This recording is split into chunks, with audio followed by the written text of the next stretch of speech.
السلام علیکم ورحمۃ اللہ وبرکاتہ۔ ان الحمد للہ نحمده ونستعینه ونستغفره ونعوذ باللہ من شرور انفسنا ومن سیئات اعمالنا من يهده الله فلا مضل له ومن يضلل فلا هادي له واشهد ان لا اله الا الله وحده لا شريك له واشهد ان محمدا عبده ورسوله۔ اعوذ باللہ السمیع العلیم من الشیطان الرجیم، بسم اللہ الرحمن الرحیم۔ قال تعالى في كلامه المجيد: إذا جاء نصر الله والفتح ورأيت الناس يدخلون في دين الله أفواجا فسبح بحمد ربك واستغفره إنه كان توابا رب اشرح لي صدري ويسر لي أمري واحلل عقدة من لساني يفقهوا قولي۔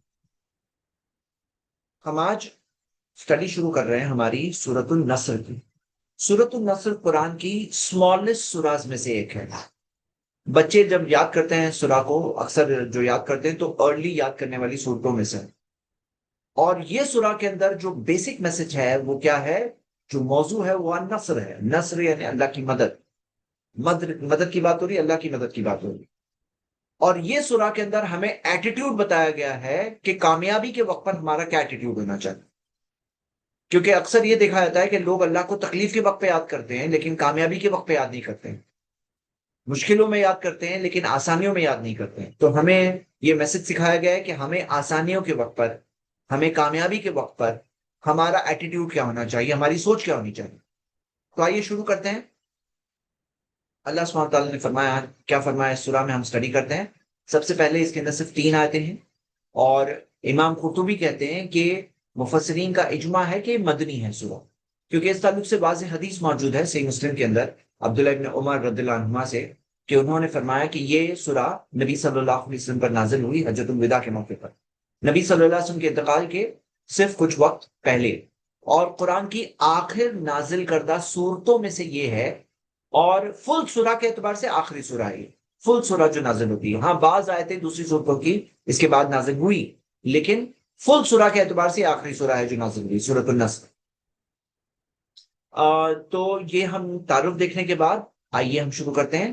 اور یہ شروع کرنے سے پہلے میں آپ کو ایک واقعہ بتا دوں۔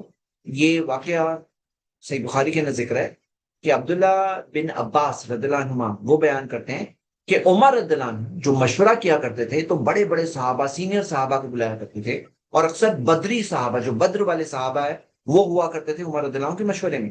ساتھ ساتھ میں عبداللہ بن عباس رضی اللہ عنہما کو بھی بلایا کرتے تھے عمر رضی اللہ عنہ۔ تو لوگوں نے کہا، بڑے بڑے صحابہ نے کہا کہ ان کی عمر کے تو ہمارے بچے ہیں، تو آپ ان کو کیوں بلاتے ہیں؟ تو عمر رضی اللہ عنہ نے ایک بار اس سوال کا جواب دینے کے لیے کیا کیا کہ عبداللہ بن عباس کہتے ہیں کہ مجھے ایسا لگا جیسے وہ دن خاص یعنی بتانا چاہتے تھے عمر رضی اللہ عنہ۔ تو عمر رضی اللہ عنہ نے سورۃ النصر کے تعلق سے پوچھا سب سے کہ یہ سورہ میں کیا پیغام دیا گیا ہے، کیا میسج دیا گیا ہے؟ تو سب نے اپنے طور پر جو بتایا، کہ کچھ لوگ خاموش بھی رہے، اور اس وقت پر عبداللہ ابن عباس سے جب پوچھا عمر رضی اللہ عنہ نے، تو انہوں نے بتایا کہ یہ سورہ کے اندر یہ میسج دیا گیا ہے کہ اللہ کے رسول صلی اللہ علیہ وسلم اس دنیا سے جانے والے ہیں، یہ بنیادی میسج دیا گیا۔ عمر رضی اللہ عنہ نے کہا کہ میں بھی اس سورہ سے یہی سمجھتا ہوں۔ تو یہ سورہ کے اندر ایک میسج دیا نبی صلی اللہ علیہ وسلم کو دیا گیا کہ آپ اس دنیا سے جانے والے ہیں۔ آئیے ہم اسٹڈی کرتے ہیں اس سورہ میں کیسے یہ میسج ہے موجود، اور اس کے کیا امپلیکیشنز ہے، اس سے کیا بات نکلتی ہے، اسٹڈی کرتے ہیں۔ اعوذ باللہ من الشیطان الرجیم، بسم اللہ الرحمن الرحیم۔ اذا جاء نصر اللہ والفتح، اللہ سبحانہ تعالیٰ نے فرمایا کہ اذا جاء نصر اللہ والفتح، جب اللہ کی مدد اور فتح آ جائے، جب اللہ کی مدد اور فتح آ جائے۔ تو یہاں پر جو غور کرنے والی بات یہ ہے کہ جب اللہ کی مدد آ جائے، یعنی کہ اس سے مراد یہ نہیں ہے کہ اگر آ جائے، جب آ جائے اللہ کی مدد اور فتح۔ تو جو فتح ہے، جو فتح ہے اس کا کنیکشن کس چیز سے جوڑا گیا ہے؟ اللہ کی مدد سے جوڑا گیا ہے۔ اور یہاں پر ہم دیکھتے ہیں مفسرین یہ بتاتے ہیں کہ یہاں پہ جب الفتح آتا ہے، الفتح، تو اس سے خاص مراد فتح مکہ ہے۔ ایک ہے فتح، کامیابی، لیکن جب الفتح آتا ہے تو اس سے مراد خاص مراد فتح مکہ ہے۔ جیسے مثال کے طور پہ ہمیں حدیث ملتی ہے، نبی صلی اللہ علیہ وسلم نے فرمایا، صحیح بخاری کی حدیث ہے، لا ہجرت بعد الفتح، کہ ہجرت نہیں ہے الفتح کے بعد، یعنی کہ فتح مکہ کے بعد. کوئی بولے فتح مکہ کے بعد اب مکہ سے میں ہجرت کروں گا، تو نہیں، وہ ہجرت نہیں ہے، فتح کے بعد، فتح مکہ کے بعد. تو ہم یہ دیکھتے ہیں یہاں پہ فتح سے مراد کیا ہے؟ فتح مکہ خاص مراد. تو اذا جاء نصر اللہ، جب اللہ کی مدد آ جائے اور فتح آ جائے. پتا کیا چلا کہ فتح کو جوڑا گیا ہے اللہ کی مدد سے. یہاں پہ اللہ سبحانہ وتعالیٰ نے یہ نہیں کہا کہ آپ لوگوں نے، نبی صلی اللہ علیہ وسلم نے بہت اچھا کام کیا اور صحابہ اکرام نے بہت محنت کی.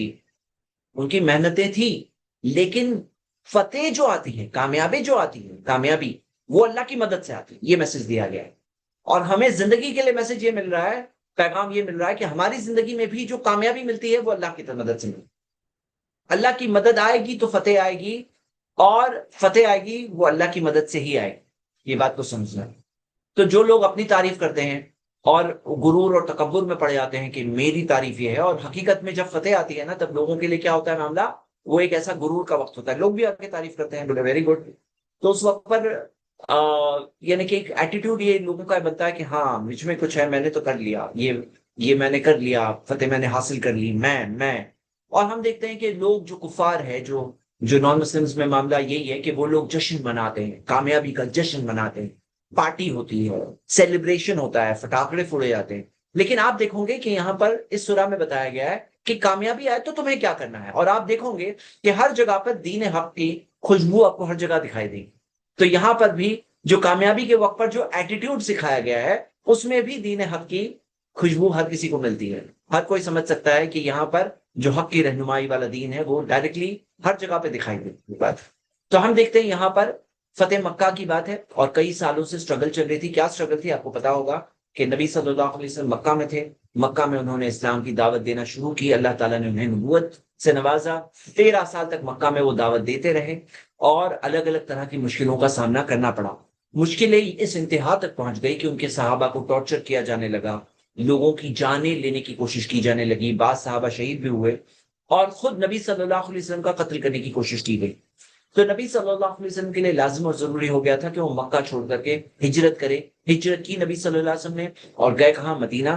اور یہ چیز مدینہ میں پہنچنے کے بعد وہاں سے ایک موقع، ایک دور شروع ہوا جس کے اندر مکہ والے وہاں پہ بھی نہیں رکے، مدینہ میں آ کر کے ان کو شکست دینا چاہتے تھے، ان کو ختم کرنا چاہتے تھے. انصار پر، مدینہ کے رہنے والوں پر انہوں نے دھمکیاں دی، اور یہ ساری مشکلوں کے بعد جنگیں ہوئی ان کے ساتھ. آخر میں جا کر 8 ہجری میں ہم دیکھتے ہیں فتح مکہ ہوا. تو فتح مکہ 8 ہجری میں ہوئی، اور نبی صلی اللہ علیہ وسلم کا انتقال 10 ہجری میں. تو ہم دیکھتے ہیں کہ یہ جو فتح جو اللہ تعالیٰ نے دی وہ ایک لمبی مدت گزری. وہ 13 سال مکہ کے، 8 سال مدینہ کے، اور یہ 21 سال کے بعد میں اللہ تعالیٰ نے کامیابی نوازا. اور ایک بات کو سمجھ لیجئے میرے بھائی میری بہنیں، کہ دنیا امتحان کی جگہ ہے. یہاں پہ اللہ کے رسول محمد صلی اللہ علیہ وسلم کو اتنی مشکلوں سے جو گزرنا پڑا، تو ہم لوگوں کو ٹریننگ کیا ملی کہ مشکلیں دنیا کا حصہ ہے. قرآن کی سورہ بقرہ کی آیت کیا ہے؟ آیت نمبر 214. ام حسبتم ان تدخلوا الجنت، کیا تم سمجھتے ہو کہ تم ایسے ہی جنت میں داخل ہو جاؤ گے؟ ولما یاتکم مثل الذین خلوا من قبلکم، جب تک تم پر نہیں آیا جیسے تم سے پہلے والوں پہ آیا. مستهم الباساء والضراء وزلزلوا، ان پر پریشانی آئی، مشکلیں آئی، وہ پوری طرح سے ہلا دیے گئے. حتی یقول الرسول والذین آمنوا معه، یہاں تک کہ جو رسول تھے اور ان کے ساتھ جو ایمان والے تھے، پچھلے قوموں کی بات ہو رہی ہے، وہ لوگوں نے کہا متی نصر اللہ، اللہ کی مدد کب آئے گی؟ تو اللہ تعالیٰ فرمایا الا ان نصر اللہ قریب، یقین اللہ کی مدد تو قریب ہے. یہ نہیں پوچھ رہے ہیں مشکلیں آنے کے بعد کہ اللہ کی مدد آئے گی یا نہیں آئے گی، یہ نہیں پوچھ رہے ہیں، یہ پوچھ رہے ہیں کب آئے گی، کیونکہ ان کو یہ تو یقین تھا کہ مدد آئے گی. اللہ تعالیٰ نیک راستے پہ چلنے والوں کی مدد تو کرتا ہے، ہاں یہ بات تو یقینی ہے، اس میں کوئی کوشچن مارک نہیں ہے اس چیز پر. لیکن یہاں سوال یہ ہے کہ کب آئے گی؟ متی نصر اللہ. تو وہ لوگ یہ پوچھتے کہ اللہ کی مدد کب آئے گی، تو اللہ تعالیٰ نے بتایا الا ان نصر اللہ قریب، یقینا اللہ کی مدد تو قریب ہے. تو یاد رکھیے میرے بھائی میری بہنیں کہ یہی قاعدہ ہے دنیا کے اندر. یہ امتحان کی جگہ ہے. کیا ایکسپیکٹ کرتے ہیں؟ بعض لوگ ایمان لاتے ہیں تو سمجھتے ہیں کہ جیسے کہ بہت بڑا فیور کر دی انہوں نے اللہ تعالیٰ پر. نعوذ باللہ، ان کو سمجھنا چاہیے انہوں نے احسان کیا خود کے اوپر، کیونکہ اس کا انعام کسے ملے گا؟ آپ کو ہی تو ملے گا انعام. دنیا کی زندگی تو امتحان کی جگہ ہے، مرنے کے بعد اصل انعام ملنے والا ہے. یہ دنیا تو ٹیسٹ کی جگہ ہے، یہاں پہ کچھ نہ ملے تو بھی کوئی دوش نہیں ہے، کیونکہ یہ جگہ ایگزام ہال ہے. یہاں یہ اصل انجام تھوڑی ہے. اگر اصل انجام یہ ہوتا، جیسے بعض لوگوں کا نظریہ ہے نا کہ یہی سب کچھ ہے. جیسے بعض جو اسلام کے بغیر، ایمان کے بغیر جو لوگ زندگی گزارتے ہیں، ان کا نظریہ کیا ہوتا ہے؟ یہی سب کچھ ہے، یہی سب کچھ ہے، ان کا سب کچھ یہی ہے. تو ہاں، ان کے لیے کیا، ان کی بات صحیح ہے کہ ہاں ہم تو نیک کام کر رہے ہیں، ہمیں کیوں نہیں مل رہا ہے؟ کیونکہ ان کے لیے یہی سب کچھ ہے. دنیا سجن المومن، یہ دنیا مومن کا قید خانہ ہے. وہ جنت الکافر، کافر کی تو جنت ہے، وہ یہی ہے نا اس کا سب کچھ. لیکن ہمارے لیے یہی سب کچھ نہیں ہے، یہ ہمارا امتحان ہے. زندگی کا بہت تھوڑا سا حصہ ہم یہاں گزار رہے ہیں، اصل زندگی ہماری آگے ہے. تو آپ دیکھیے کہ یہاں پر نصر، اللہ کی مدد کی بات آ رہی ہے. اور مدد کی بات جب ہم کر رہے ہیں تو آپ یہ بات بھی غور کریے کہ جیسے مدد جو یہاں پہ جو دی گئی ہے، اللہ سبحانہ تعالیٰ نے ذکر کیا، آپ اس آیت میں دیکھیے، نصر اللہ، اللہ کی مدد.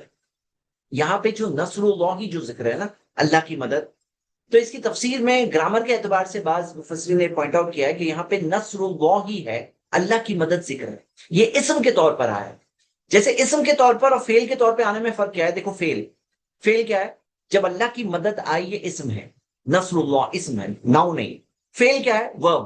جیسے میں آپ کو مثال دے رہا ہوں، سورہ آل عمران کی آیت ہے، سورہ 3 کی آیت نمبر 130. اللہ تعالیٰ نے فرمایا وَلَقَدْ نَصَرَكُمُ اللَّهُ بِبَدْرٍ، یقینا اللہ تعالیٰ نے تمہاری مدد کی بدر میں. وَأَنْتُمْ أَذِلَّةٌ، جب تم ایک بہت چھوٹا گروہ تھے. تو یہاں پہ کیا ہے؟ اللہ تعالیٰ نے تمہاری مدد کی، یہ ورب ہے فیل کے طور پر. لیکن یہاں پہ فیل کے طور پہ ذکر نہیں ہے. اذا جاء نصر اللہ، جب اللہ کی مدد آ جائے. تو یہاں پہ کیا ہے؟ اللہ کی مدد آ جائے. تو یہ اللہ کی مدد آنے کا ذکر ہو رہا ہے. اللہ نے مدد کی اس وقت پر. تو یہ بھی ہو سکتا ہے کہ اس کے بعد اللہ تعالیٰ نہ مدد کرے اگر ہم اس لائق نہیں. یہ بھی ہو سکتا ہے کہ اللہ کی مدد ہمیں ایک وقت تک ملی، اس کے بعد نہیں ملی.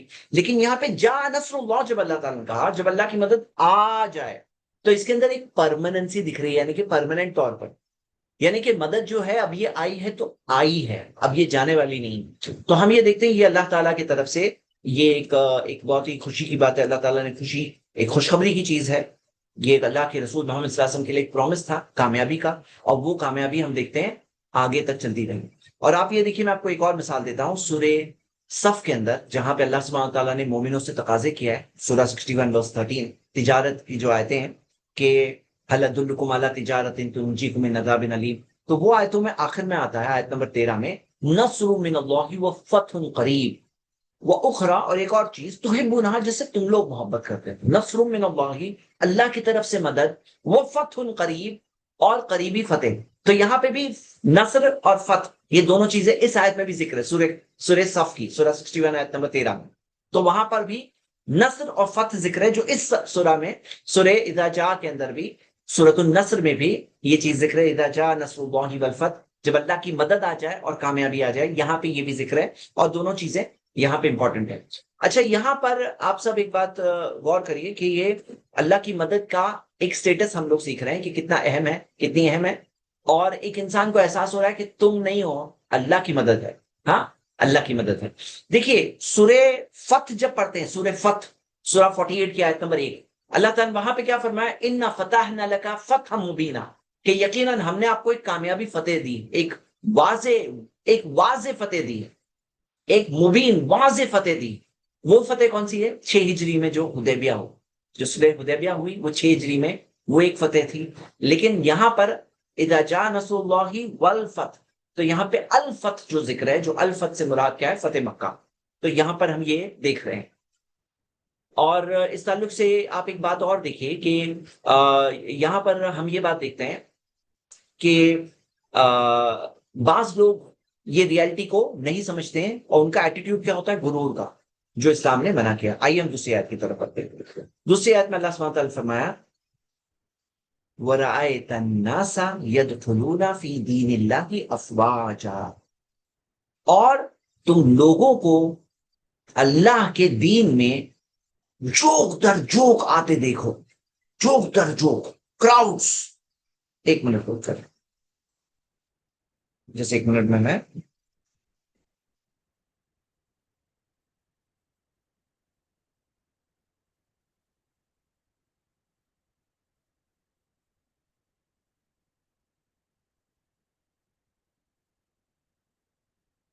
ہاں، تم دیکھو لوگوں کو کراؤڈز، جوک در جوک آتے ہوئے دیکھو. کراؤڈز کے کراؤڈز آتے ہوئے دیکھو. کیا معاملہ تھا؟ دیکھیے یہاں پہ آپ کو یہ بات کو یاد رکھنا چاہیے. سورہ فیل ہم پڑھ چکے ہیں، اور جو ابراہا اور فیل کا واقعہ ہوا تھا وہ چیز پر گواہ تھے سارے لوگ، اور سب لوگوں نے دیکھا تھا کہ ابراہا کی اتنی پاورفل اتنی اسٹرانگ فوج آئی، ہاتھی تھی وہ فوج کے اندر، بڑی پاورفل فوج تھی، اور وہ پوری فوج ختم ہو گئی، مکہ کو فتح نہیں کر سکی۔ لیکن اللہ کے رسول محمد صلی اللہ علیہ وسلم کو اللہ تعالیٰ نے فتح مکہ سے نوازا۔ دیکھیے یہ ایک اللہ تعالیٰ کی طرف سے ایک معجزہ بھی تھا، کیونکہ فتح مکہ اس طرح سے ملنا بغیر خون خرابے کے، مطلب خون خرابے سے مراد یعنی کوئی ایسے جنگ نہیں ہوئی، ہاں تھوڑے کچھ لوگ تھے جن کے ساتھ نپٹنا پڑا ان کو، لیکن مین بات یہ تھی کہ ایک ایسے طور پر چیز ملی اور ایک ایسے حالات سے، یہ خود ایک معجزہ تھا ملنا۔ تو یہاں پہ آپ یہ دیکھیے کہ یہ لوگ سارے عرب لوگ دیکھ رہے تھے کہ مکہ فتح ہوتا ہے کہ نہیں ہوتا، مکہ کو فتح کر پاتے نہیں کر پاتے محمد صلی اللہ علیہ وسلم۔ ان کے مائنڈ میں وہی کنیکشن تھا کہ ابراہا جب نہیں کر پایا، محمد صلی اللہ علیہ وسلم کر پائیں گے نہیں کر پائیں گے۔ اور اللہ سبحانہ تعالیٰ نے جب محمد صلی اللہ علیہ وسلم کو ایک آسان فتح سے نوازا، ایک کلیئر واضح فتح سے اللہ تعالیٰ نے نوازا، تو یہاں پر لوگوں کے لیے یہ بات کلیئر ہو گئی۔ دوسری بات یہ تھی کہ مکہ والوں کی ایک لیڈرشپ تھی ایریا میں، وہ لیڈرشپ کی وجہ سے وہ اپنا رعب جماتے تھے، اور جو لوگ ایمان لاتے تھے چاہے وہ انفرادی طور پر چاہے قبیلوں کے طور پر، انہیں ان کی دشمنی کا سامنا کرنا پڑتا ہو، مکہ والوں کی دشمنی کا سامنا کرنا پڑتا ہے۔ انسان ہوتے ہیں کمزور، اور کمزور انسانوں کے لیے وہ سارے مشکل حالات میں صحیح فیصلہ لینا دقت ہو جاتی ہے، ان کے لیے پریشانی ہو جاتی ہے۔ لیکن جب حالات آسان ہوئے تو اللہ سبحانہ تعالیٰ نے جو چیز کو ذکر کیا ہے، وَرَأَيْتَ النَّاسَ يَدْخُلُونَ فِي دِينِ اللَّهِ أَفْوَاجًا، اللہ کے دین میں فوج در فوج وہ لوگ داخل ہو گئے۔ دین تو ایک ہی ہے، اللہ کا دین، ان الدین عند اللہ الاسلام، جو دین اللہ کے نزدیک ہے وہ ہے اسلام۔ تو ہم یہ دیکھتے ہیں کہ اللہ کے رسول محمد صلی اللہ علیہ وسلم کا اخلاق بھی تھا کہ فتح مکہ کے بعد کیا کیا نبی صلی اللہ علیہ وسلم نے؟ لوگوں نے جب پوچھا کہ آپ ہم سے کیا کرو گے معاملہ، تو نبی صلی اللہ علیہ وسلم نے فرمایا اذهبوا وانتم الطلقاء، کہ جاؤ تم سب آزاد ہو۔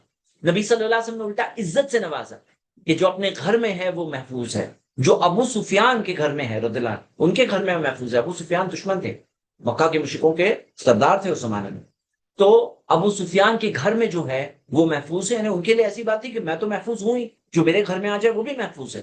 تو اللہ کے رسول صلی اللہ علیہ وسلم نے کیا کیا، ایک عزت دے کر اللہ تعالیٰ نے، اللہ کے رسول صلی اللہ علیہ وسلم نے ان کو معاف کیا۔ تو یعنی ایک معاف کرنے کا طریقہ ہوتا ہے کہ ذلیل کر کے معاف کرے، کہ جاؤ معاف کیا تم لوگوں کو، تم لوگوں نے ایسا کیا تھا لیکن جاؤ ذلیل ہو کر معاف کیا۔ لیکن نبی صلی اللہ علیہ وسلم کا معاملہ کیسا تھا کہ اللہ کے رسول صلی اللہ علیہ وسلم نے فرمایا الیوم یوم المرحمہ، یہ وہ دن ہے جو رحم کا دن ہے، الیوم یعز القریش، یہ وہ دن ہے جو اللہ قریش کو عزت سے نوازے گا۔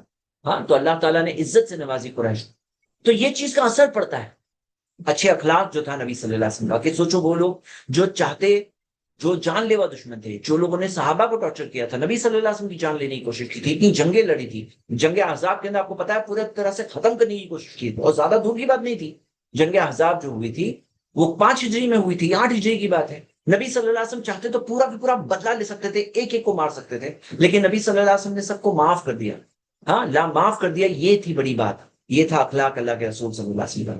تو وہ چیز کا بھی اثر پڑا، حق بات بھی تھی واضح، کئی سارے لوگ اندر اسلام قبول کیے ہوئے تھے، لیکن جو حکومت کا ان کے اوپر ڈر تھا، جب وہ ڈر ہٹ گیا تو وہ اوپنلی باہر آ کر اسلام قبول کرنے لگے، بعض لوگ خود قبول کرنے لگے اور دوسرے لوگوں پر بھی اثر ہوا ان کا، اور لوگ جو ہوتے ہیں وہ ایک دوسرے کو دیکھ کر ان کو ہمت ملتی ہے۔ تو اللہ تعالیٰ نے فرمایا وَرَأَيْتَ النَّاسَ يَدْخُلُونَ فِي دِينِ اللَّهِ أَفْوَاجًا، کہ آپ لوگوں دیکھو لوگوں کو کہ اللہ کے دین میں فوج در فوج داخل ہو۔ اور آپ کو پتا ہے جو 8 ہجری کے بعد 9 ہجری عام الوفود کہا جاتا ہے، عام الوفود، وفود کے سال میں کیا ہوا، الگ الگ جگہ سے وفد آنے لگے، الگ الگ جگہ سے ڈیلیگیشنز آنے لگے، اور وہ لوگ آ کر کے کیا کرنے لگے، اسلام قبول کرنے لگے۔ اللہ کے رسول صلی اللہ علیہ وسلم ذمہ داری دیتے، صحابہ کو ذمہ داری دیتے کہ الگ الگ صحابہ کو الگ الگ وفدوں کی ذمہ داری دی جاتی کہ وہ لوگ ان وفدوں کی تربیت کریں، ان کو گائیڈ کریں، ان کو اسلام کی رہنمائی دے۔ تو ہم دیکھتے ہیں کہ یہ الگ الگ جو ڈیلیگیشنز آتے تھے، 9 ہجری خاص سال تھا جس کے اندر کئی ساری جگہوں سے ایسے ڈیلیگیشنز آئے اور آ کر کے انہوں نے اسلام قبول کیا۔ تو یہ کیا تھا، اللہ تعالیٰ کی طرف سے ایک معجزہ تھا۔ اور آپ اس بات کو اپریشیٹ کریے کہ اللہ کے رسول محمد صلی اللہ علیہ وسلم کو یہ چیز دی گئی، ایسے تو اور بھی لوگ تھے، اور بھی تھے، جیسے آپ دیکھیے ابراہیم السلام، وہ بھی چھوڑ کے گئے تھے، لیکن ہمیں نہیں ملتا کہ کہیں وہ واپس گئے، انہیں پھر کامیابی ملی۔ اور یحییٰ علیہ السلام تو پھر ایک طرح سے قتل کر دیے گئے، یحییٰ علیہ السلام۔ عیسیٰ علیہ السلام کو بھی اللہ تعالیٰ نے زندہ اٹھا لیا، آگے جا کر ان کے فالوورز کو اللہ تعالیٰ نے کامیابی دی۔ لیکن ہم یہ دیکھتے ہیں کہ عیسیٰ علیہ السلام کی زندگی میں ان کو دیکھنے نہیں ملا، نبی صلی اللہ علیہ وسلم کو زندگی میں منظر دیکھنے ملا کہ وَرَأَيْتَ النَّاسَ يَدْخُلُونَ فِي دِينِ اللَّهِ أَفْوَاجًا۔ اب یہاں پر ایک اور چیز دھیان میں رکھیے کہ جو ہم ایٹیٹیوڈ سیکھ رہے ہیں، ایٹیٹیوڈ میں جیت کے وقت پہ کیا ایٹیٹیوڈ ہے وہ بھی سیکھ رہے ہیں، جو آیت نمبر 3 میں ہم پڑھیں گے، اور کوئی اسلام قبول کرے تو اس وقت پر ہمارا ایٹیٹیوڈ کیا ہونا چاہیے، ہمارا رویہ کیا ہونا چاہیے، وہ بھی ہم دیکھ رہے ہیں۔ اور آئیے ہم آیت نمبر 3 کی طرف بڑھتے ہیں۔ آیت نمبر 3 میں اللہ سبحانہ تعالیٰ نے فرمایا فَسَبِّحْ، فَسَبِّحْ، اللہ کی پاکی بیان کرو، بِحَمْدِ رَبِّکَ، اللہ تعالیٰ کی پاکی اور تعریف بیان کرو، ہاں، تو اپنے رب کی تسبیح کرنے لگ، اور حمد کے ساتھ، فَسَبِّحْ بِحَمْدِ رَبِّکَ، کہ پاکی بیان کرو تعریف کے ساتھ، وَاسْتَغْفِرْ، اور اس کی مغفرت طلب کرو، ہاں، مغفرت کی دعا مانگو، 3 چیزیں، فَسَبِّحْ بِحَمْدِ رَبِّکَ وَاسْتَغْفِرْ إِنَّهُ كَانَ تَوَّابًا، یقیناً بے شک وہ بڑا ہی توبہ قبول کرنے والا۔ اللہ اکبر، آپ غور کریے یہ سارے پورے میسج پر۔ یہاں پر غرور کی جگہ یہ سکھایا گیا ہے کہ پاکی کس کی بیان کرو گے؟ جس کی مدد سے تمہیں کامیابی ملی نا، اذا جاء نصر اللہ والفتح، جس کی مدد سے تمہیں کامیابی ملی، پاکی کس کی بیان کروں گے؟ اس کی۔ تعریف کس کی بیان کروں گے؟ اس کی۔ لوگ کیا کرتے ہیں؟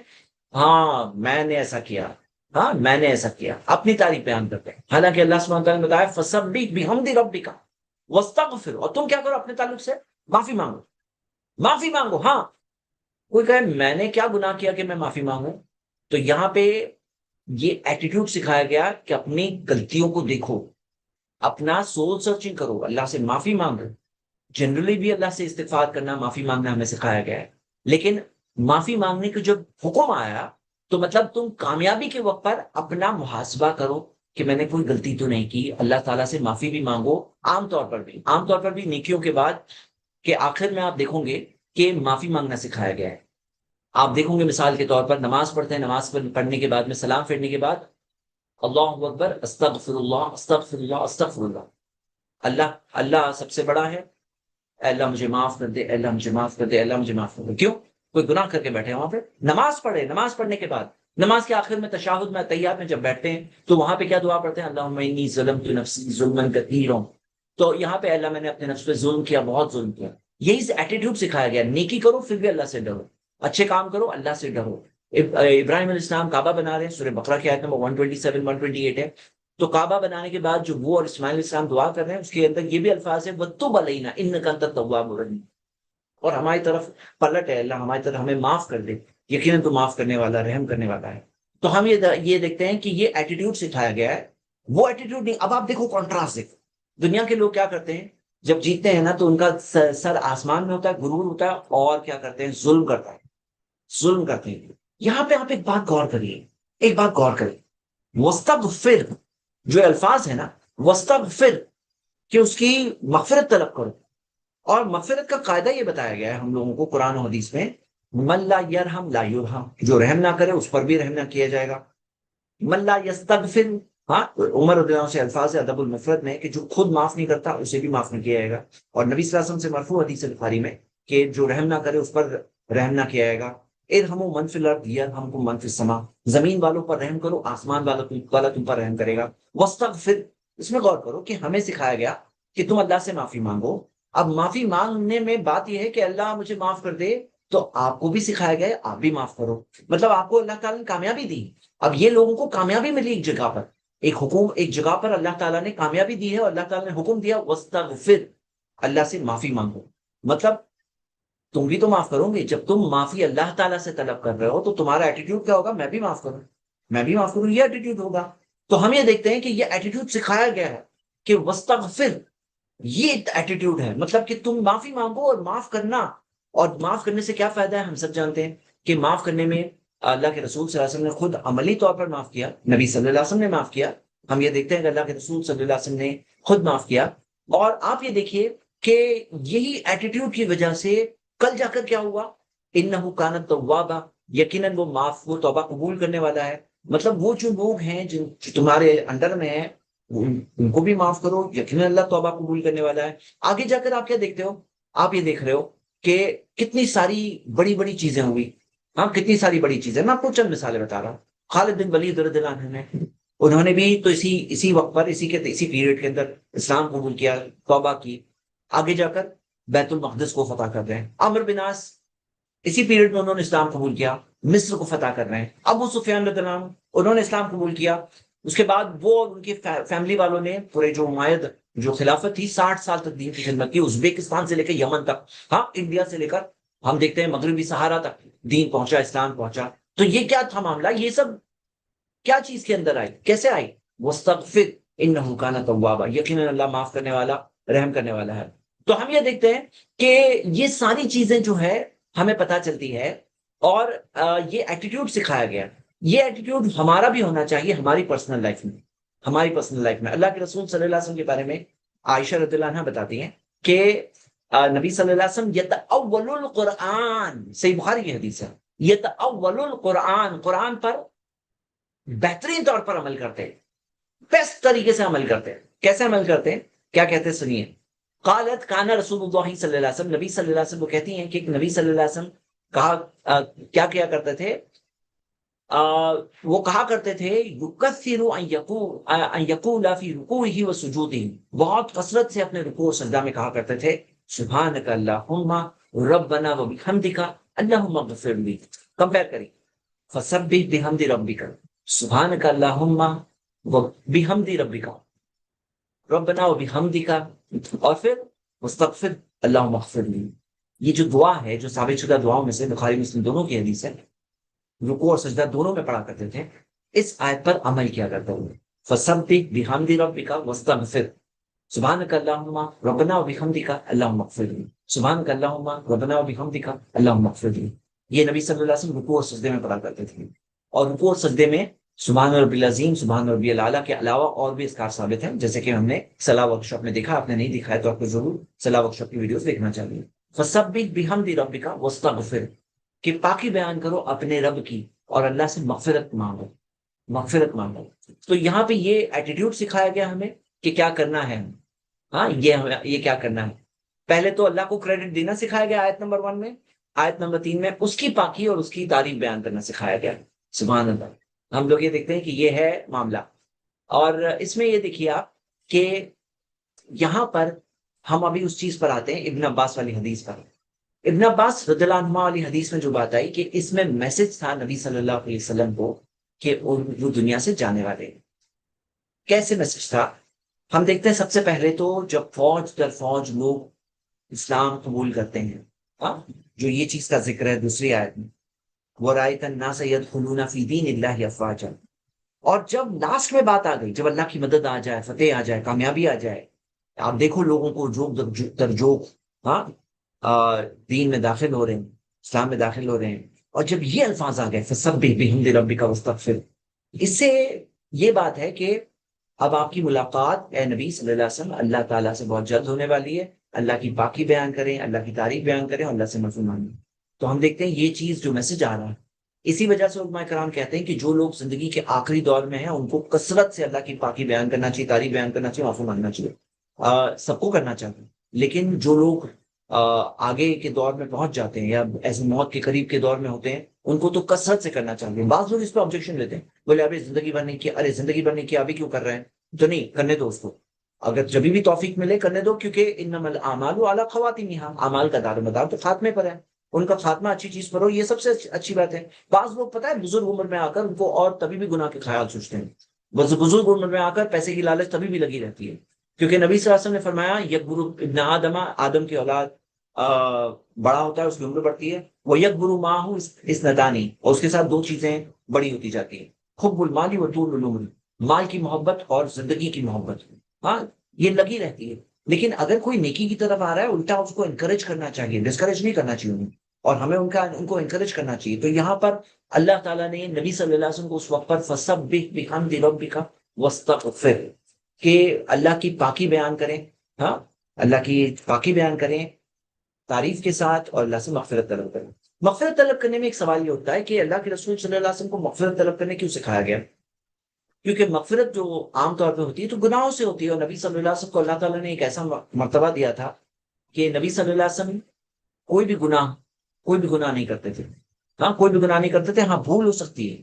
تو ہم دیکھتے ہیں یہاں پہ وہ بھول کے لیے بھی اللہ کے رسول صلی اللہ علیہ وسلم سکھایا گیا. دیکھیے بھول میں یہ سمجھنا چاہیے، ایک چیز ہوتی ہے فضیلت کے اعتبار سے زیادہ بہتر کی جگہ کم بہتر کو کبھی بھول سے چن لیا نبی صلی اللہ علیہ وسلم نے. ایسا ہو سکتا ہے انسانی طور پر کوئی چیز ایسے سلپ ہو گئی جس کی اصلاح اللہ تعالیٰ نے قرآن میں کی. ہاں جس کی اصلاح موجود ہے قرآن میں. مال غنیمت تقسیم کرنے کے تعلق سے، سوری جو قیدیوں کے تعلق سے اس میں آئے تھے سورہ انفال میں، اور طلاق کے تعلق سے ہم دیکھتے ہیں کہ نہیں سورہ تحریم کے اندر ہے. ہاں سورہ تحریم کی شروعات میں لما تحرم ما حل اللہ لک، اور ایسی مثالیں ہیں موجود یا عبس وتولی. لیکن یہاں پہ کیا ہے، فضیلت کے اعتبار سے زیادہ بہتر کی جگہ کم بہتر نبی صلی اللہ علیہ وسلم نے چن لیا. یہ ان کی مسٹیک تھی، تو اس کے لیے بھی سکھایا گیا اور اسوہ نمونہ ہے. اور ہم یہ سمجھتے ہیں کہ استغفار جب ہم کرتے ہیں تو اللہ تعالیٰ کے نزدیک درجات بلند ہوتے ہیں. تو نبی صلی اللہ علیہ وسلم کا یہی معاملہ تھا کہ درجات کی بلندی کے لیے، درجات کی بلندی کے لیے تو یہ ہمیں سکھایا گیا اور ہمارے لیے اسوہ ہے، ایگزامپل ہے. ہم نبی صلی اللہ علیہ وسلم کو دیکھ رہے ہیں تو ہمیں بھی مل رہا ہے کہ نبی صلی اللہ علیہ وسلم نے فرمایا کہ میں دن میں 100 بار اللہ سے معافی مانگتا ہوں. تو ہمیں بھی سکھایا گیا، ہمارے لیے بھی مثال ہے کہ ہم بھی کم سے کم 100 بار اللہ تعالیٰ سے معافی مانگے. ہاں تو یہ ہم دیکھ رہے ہیں. اچھا اب آئیے ہم ایک پارٹ دیکھتے ہیں، ایک چیز دیکھتے ہیں کہ یہ سورہ کا کنیکشن پچھلی سورہ سے اگر دیکھتے ہیں اور آگے والی سورہ سے دیکھتے ہیں تو پچھلی سورہ کون سی تھی؟ سورہ کافرون. سورہ کافرون کے اندر ہم نے کیا دیکھا؟ ہم نے یہ دیکھا کہ ایک آفر آیا تھا کس کی طرف سے؟ کفار کی طرف سے، کہ ایک سال آپ کے معبود اللہ کی عبادت کریں گے، ایک سال ہمارے معبودوں کی، گاڈس کی عبادت کریں گے. تو اسلام نے کیا سکھایا؟ نہیں لکم دینکم ولی دین، یعنی کہ کوئی کمپرومائز نہیں، دین کے معاملے میں کوئی کمپرومائز نہیں. یہ چیز کیوں آئی تھی ان کی طرف سے؟ کہ تمہیں کامیابی، تمہیں پرابلم ہم لوگ نہیں دیں گے، تمہیں ٹارچر نہیں کریں گے، پریشان نہیں کریں گے، تمہارا دین بھی ایکسپٹ کر لیں گے، ہمارا دین بھی تم ایکسپٹ کر لو. تو نہیں، وہاں پہ وہ چیز ریجیکٹ ہوئی. اور اگلی سورہ کے اندر اصل کامیابی، اور کامیابی کہاں ہے؟ اذا جاء نصر اللہ والفتح، جب اللہ کی مدد آئے اور کامیابی آئے تو فتح کہاں پر ہے؟ کامیابی کہاں ہے؟ اللہ کی مدد کے ذریعے. تو یہاں وہاں پہ وہ چیز ریجیکٹ کی گئی تھی سورہ کافرون میں، اور یہاں پر کیا ہم دیکھ رہے ہیں؟ یہاں پر وہ چیز مل رہی ہے، اللہ کی مدد کے ساتھ کامیابی مل رہی ہے جو اصل کامیابی ہے. تو یہ چیز بتائی گئی ہے. تو یہ بات کو ہم سمجھتے ہیں. اور ایک چیز اور ہم دیکھتے ہیں کہ کنیکشن کے اندر یہاں پہ یہ دو کا کنیکشن بھی دیکھیے. ایک اور بیوٹیفل بات یہ ہے کہ اس میں تسبیح اور حمد کا کنیکشن. ہاں تسبیح اور حمد کا کنیکشن، کہ اللہ کی پاکی بیان کرنا ہے، یعنی سبحان اللہ اور الحمدللہ کہنا، یہ دونوں کا کنیکشن ایک جگہ پر، اس جگہ پہ موجود ہے. وہ بھی ہم دیکھ رہے ہیں. بہت خوبصورت چیز ہے. اللہ تعالیٰ کو یہ چیز پسند ہے اور ہمیں یہ چیز استعمال کرنا چاہیے. سبحان اللہ وہ بھی حمدہ سبحان اللہ العظیم، یہ بہت ہی افضل ذکر ہے. اللہ تعالیٰ کو یہ چیز پسند ہے. دیکھیے سبحان اللہ کے اندر کیا ہوتا ہے کہ ہم اللہ کی پاکی بیان کرتے ہیں. یعنی جو نیگیٹو باتیں، غلط باتیں، جھوٹی باتیں اللہ تعالیٰ کے بارے میں لوگ جو کہہ رہے ہیں، تو ہم کہہ رہے ہیں اللہ پاک ہے، ان تمام چیزوں سے پاک ہے. یعنی ساری نیگیٹو چیزوں کو کلین کیوں. سبحان اللہ، ہاں سبحان اللہ میں ساری نیگیٹو چیز کا ہم نے انکار کیا. پاک ہے اللہ ان تمام چیزوں سے. وہ بھی حمد ہی جب ہم کہہ رہے ہیں کہ اللہ کی تعریف جو ہم کہتے ہیں، تو ہم یہ کہتے ہیں کہ ساری کمیوں سے تو پاک ہے، لیکن ساری تعریف اللہ کی، ساری تعریف یقینی، ساری تعریف کمپلیٹ تعریف، پرفیکٹ تعریف صرف اللہ تعالیٰ کی. تو ہم تعریف بتا رہے ہیں اللہ تعالیٰ. تو یہ دونوں چیزیں یہاں پر کنیکٹڈ ہے. یہ بھی ایک بہت خوبصورت چیز ہمیں اس سورہ سے مل رہی ہے. تو یہ تھے کچھ لیسنز جو ہم سیکھ رہے ہیں اس سورہ سے. اب آپ کے کوئی سوال ہو اگر موضوع پر تو آپ سوال پوچھ سکتے ہیں انشاءاللہ. جیسے کہ ہماری کوشش ہوتی ہے کہ بہت بڑی بہت ڈیٹیلڈ لمبی کامنٹری کی جگہ ایک شارٹ قرآن سٹڈی ہے. پھر بھی ہم نے کافی کچھ کور کر لیا. اور آپ اپنے سوال پوچھ سکتے ہیں موضوع کے سے متعلق. ہاتھ اٹھا سکتے ہیں، سوال پوچھ سکتے ہیں. جزاک اللہ خیر زید بھائی، بارک اللہ فیکم. بھائی بہنوں، آپ کا جو بھی سوال ہے، اچھا ایک بہن نے ہاتھ اٹھایا ہے، ان کو انمیوٹ کیا جا رہا ہے. مختصر ٹاپک سے ریلیٹڈ سوال پوچھے. یا سسٹر اننیا طلعت. جی السلام علیکم رحمۃ اللہ وبرکاتہ. وعلیکم السلام ورحمۃ اللہ وبرکاتہ.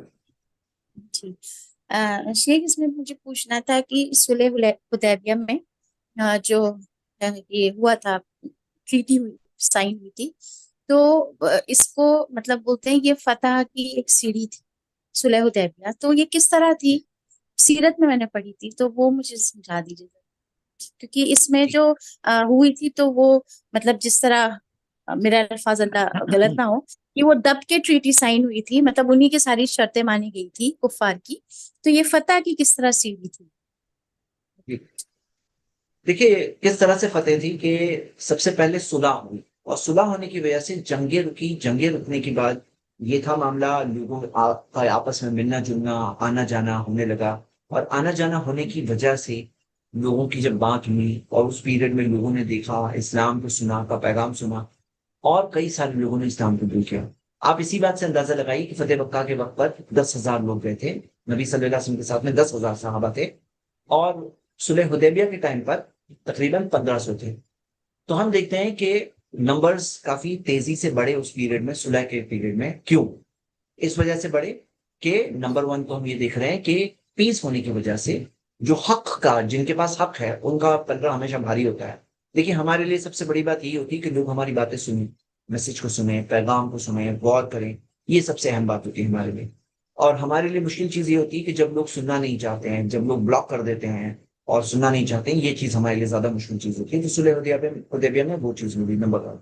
نمبر 2 یہ بات تھی کہ یہاں پہ نبی صلی اللہ علیہ وسلم اور صحابہ کرام سے جو جنگیں چل رہی تھی مشرکین مکہ کی، تو وہ بائیکاٹ چل رہا تھا، ختم کرنے کی کوشش چل رہی تھی۔ تو آپ اس کے بعد یہ دیکھیے کہ جب وہ لوگوں نے صلح کیا تو ایک طرح سے لیجیٹمسی دے دیا وہ لوگوں نے، کہ جیسے ان کا ایٹیٹیوڈ کیا تھا کہ ان کا کوئی جینے کا حق نہیں ہے، یہ سب برے لوگ ہیں، ان کا سب کا ان کو ختم کر دینا چاہیے۔ لیکن جب صلح کیا، بھلے ہی ٹریٹی کے بعض ٹرمز ایسے تھے جو مسلمانوں کے بظاہراً خلاف تھے، آگے جا کے تو ثابت کچھ اور ہوا، آگے جا کے تو کچھ اور چیز ثابت ہوئی، جیسے آپ اگر ہسٹری دیکھیں۔ لیکن ایک چیز یہ تھی کہ یہاں پہ انہوں نے ایکسپٹ کیا کہ مسلمان بھی ہیں، کچھ ہیں، اور یہ ایکسپٹ کرنا بڑی بات تھی اس دور میں، اس زمانے میں، جب سارے لوگ دیکھ رہے ہیں کہ یہاں پر یہ مشرکین مکہ جو اتنا بڑا سرداری کا ان کا مقام تھا، اتنے بڑے لیڈرز تھے پورے عرب پیننسولا کے اندر، ان کا ایک بڑا سٹیٹس تھا، اور یہ لوگ آگے جب صلح کر رہے ہیں، یعنی کہ سامنے کچھ تو بات ہے ان کے پاس، تو ایک آڈینس ملتی ہے، ایک بات سنتے ہیں لوگ۔ تو یہ بھی ایک وجہ ہم دیکھ سکتے ہیں۔ اور بظاہراً جو دبکے کیے تھے وہ آگے جا کے کیا ثابت ہوا، آگے جا کے یہ ثابت ہوا کہ وہ چیز فائدے مند تھی، کیونکہ ٹرمز میں یہ تھا کہ اگر مسلمانوں میں سے کوئی اگر اسلام چھوڑ دے تو اس کو واپس دے دیا جائے گا، لیکن اگر مشرکین میں سے کوئی اگر ان کا مذہب چھوڑ کے اسلام میں آئے تو وہ مدینہ نہیں آ سکتا، مسلمانوں کے ساتھ نہیں مل سکتا۔ اور ہم دیکھتے ہیں کہ بعض جو لوگوں نے اسلام قبول کیا تھا مشرکین میں سے، اور جو اسلام قبول کر کے مسلم ہوئے، تو وہ لوگ آ کے نبی صلی اللہ علیہ وسلم کے ساتھ نہیں مل سکتے تھے، تو انہوں نے وہیں پہ کیمپ کیا، اور وہ لوگ ایک خطرہ بن گئے کفار کے، ان کے کارواں کے لیے، ان کے کاروانوں کے لیے وہ خطرہ بن گئے۔ آخر میں جا کر ان کو یہ کہنا پڑا کہ یہ لوگوں کو بھی آپ لے لیجیے اپنے ٹریٹی میں، یعنی کہ جو ٹرم بظاہراً ان کے فیور کی تھی وہ الٹا بعد میں جا کے ثابت ہوئی ان کے خلاف تھی، اور ان کو فائنلی وہ ٹرم کو چھوڑنا ہی پڑا۔ تو ایسی کئی ساری چیزیں تھیں جو آگے ہم دیکھ سکتے ہیں۔ جی، کوئی اور سوال جی موضوع سے متعلق آپ لوگ پوچھ سکتے ہیں۔